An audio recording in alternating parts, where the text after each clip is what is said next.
আবার আমি একটু যাই খালা। হ্যাঁ, আসসালামু আলাইকুম গাইস। আজকে ভিডিও যাচ্ছি আমি আমার কোরবানি গরু আনাইছি, এটা গাইস দেখুন আপনারা। গাইস আমি এখন ঘাস খাওয়াচ্ছি, খা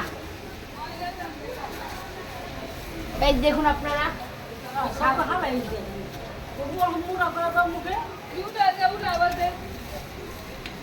গাইস ফেলে দিচ্ছে খাওয়ানগুলো আস্তে আস্তে ওরা।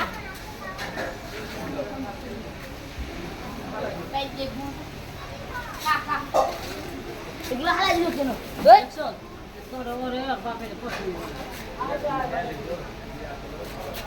হ্যাঁ,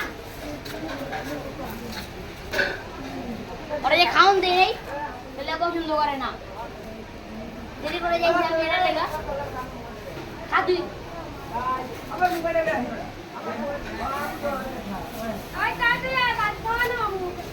খা। আজকে বেড়ে ছিল পর্যন্ত। আপনার যদি ভালো লাগে থাকে লাইক কমেন্ট শেয়ার করবেন। টাটা।